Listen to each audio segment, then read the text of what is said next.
Good morning, everyone. CYRUSHOJJATY. I am the local chapter leader of Strong Towns, Las Vegas. We support this bill because it aligns with our values. We fight for alternative, more traditional urban planning against the status quo. We're excited about, for an example, the presenter about Charleston Boulevard going through a renewal. I've done videos about it. I've actually shared with this issue with many of you, including the chair.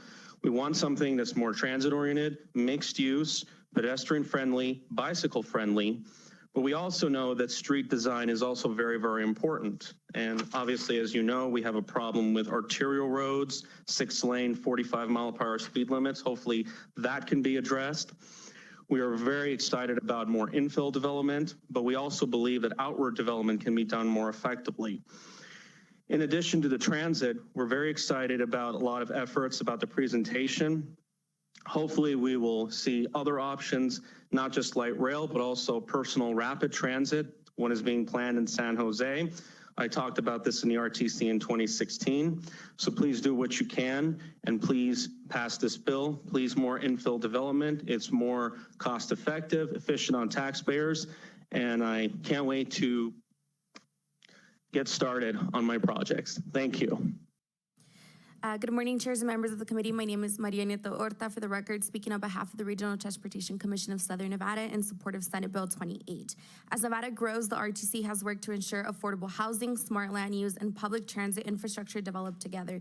This bill encourages private investment in mixed income housing along key transit corridors like Maryland Parkway and Boulder Highway, expanding access to housing near reliable transit. We appreciate the bill's alignment and the bill sponsors with Southern Nevada's strong goals, promoting walkable, transit-friendly communities that support economic development. Thank you for the opportunity to testify in support. Thank you, Chair. Members of the committee. For the record, Mike Cathcart, representing the City of Henderson. Just want to thank the City of Las Vegas for bringing this important legislation. This is going to be a good tool for all of us to be able to look at in the future. City of Henderson is in support. Thank you. Probably the most important thing about transit-oriented development is that we have transit that is fast and frequent. And you notice this train here doesn't have any cars competing with it. It has its own dedicated, exclusive right-of-way. So it doesn't have to get caught up in the congestion that cars get caught up in, and it can get you places faster than you can get in a car. So if it's fast, it's convenient, it's in demand, people will use it. But the development needs to be close to the transit like you see in this picture here in Indianapolis, Indiana. The building is an affordable housing complex right next to the transit station, making access easy. But good transit-oriented development is pedestrian-friendly. The backbone of the system is making it safe and convenient for people to walk and to get around. It's not just about moving cars, it's about moving people. Here you see a picture of the streetcar in Cincinnati, Ohio. Notice the building behind it. The building behind it has what appears to be 3 stories. The bottom floor is commercial land use, and the top floors are residential land use. On the bottom, you've got grocery stores and shops providing neighborhood services. If you live up above, you don't have to get into a car. You can just walk downstairs and take care of many, many types of trips or services that you'd otherwise need to be in a car for. And the transit is there to get you to longer journey destinations.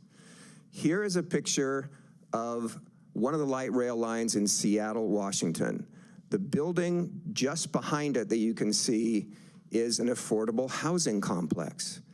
TOD, if it's good, will often include affordable housing because we want to keep the residents that are in the neighborhoods, and we can't price them out of it.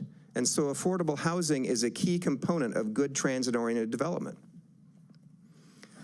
Now finally, there's this building in Los Angeles. And you talk about being close to transit.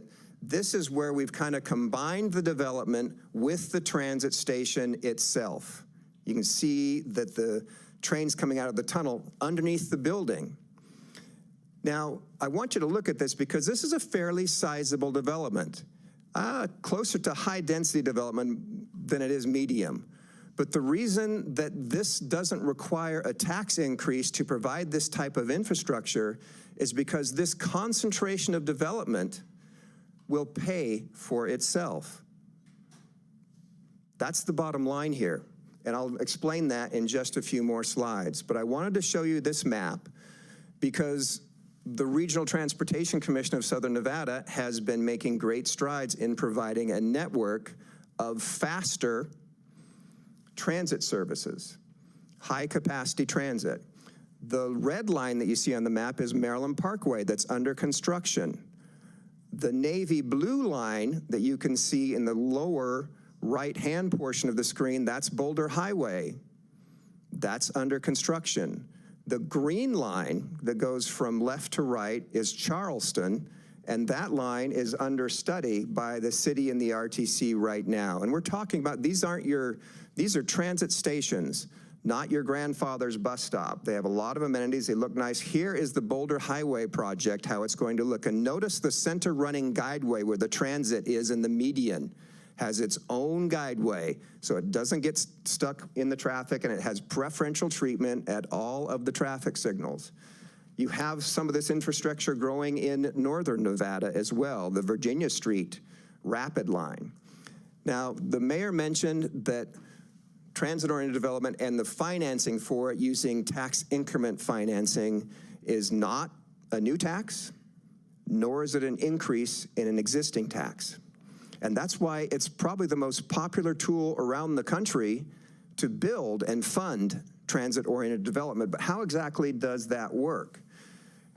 This is a picture of Salt Lake City, Nevada. It's our closest state. We should take it over, but probably not. Salt Lake City, Utah. Notice the land use around this station. You can see the light rail station is there. This photo was taken just a few years after this light rail line was built. And the land use, you've got some vacant land use, you've got some single family homes, and you've got one looks like it's an industrial building.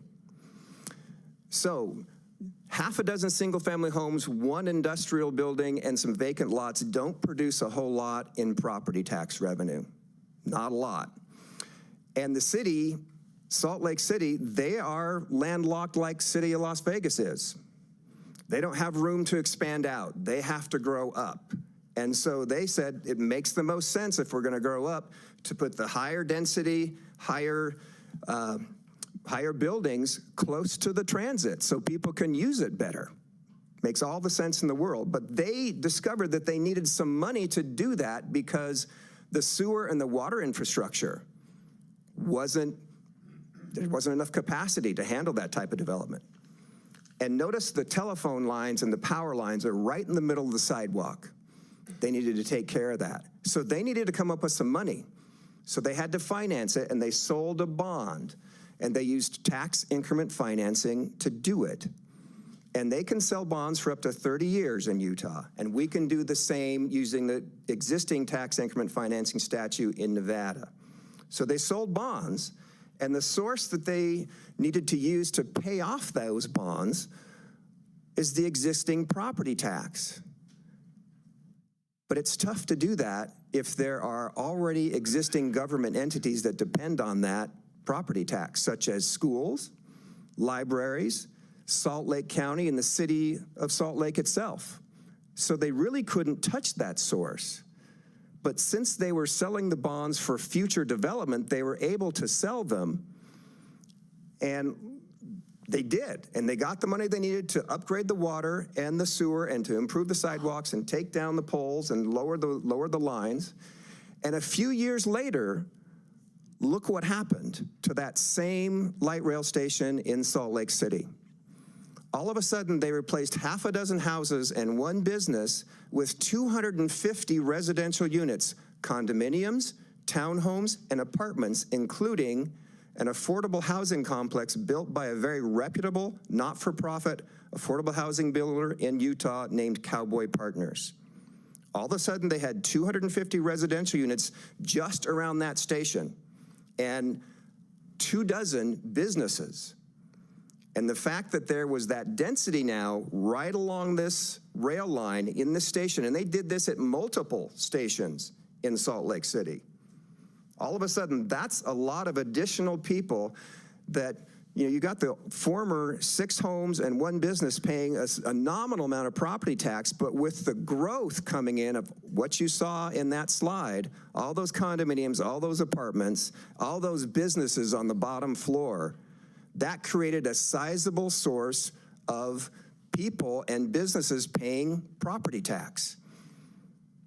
You see in the pink slide there, it was a sizable incremental increase of existing property tax.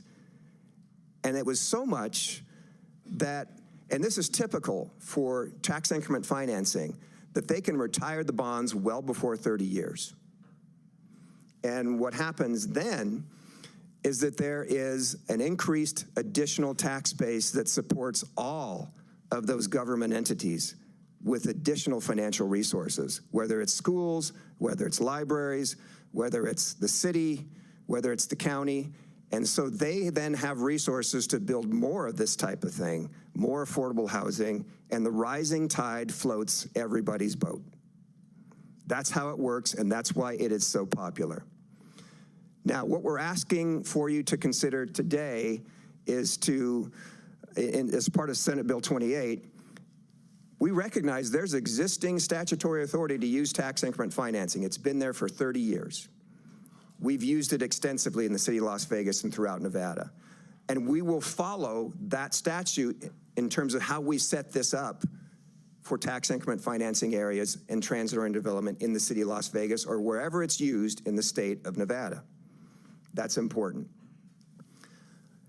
But additionally, this bill will require that if we're going to use it and set it up anywhere, it has to be in conformance with the master plan of whatever entity it's in. We've identified the places where it's going to be in the transit corridors according to the map that I showed you about where the RTCs are spending money. And we're also asking for ability to use tax increment financing to fund affordable housing, transit-oriented development, and multifamily housing with a complementary mix of commercial uses on the bottom and residential on the top. Basically, we would expand the use of TIF to include everything you see in this picture. In the background, there's the affordable housing complex. It is multifamily. It is mixed use. You can see the commercial businesses on the bottom and the residences on the top, and it includes everything you see in the foreground. The transportation infrastructure itself, the sidewalks, the street lights, the traffic signals, the crosswalks, the fixed guideway infrastructure, the high-capacity infrastructure itself. That's what this bill asks the permission to do, so we can take advantage of the resources available without increasing taxes, without raising existing taxes, to help us grow up in an efficient manner and to provide high quality of life, to deal with our housing choice and affordability challenges, to provide transportation choice and affordability, and to create great places and high quality of life and development with no tax increase. And that's the presentation I have for you today.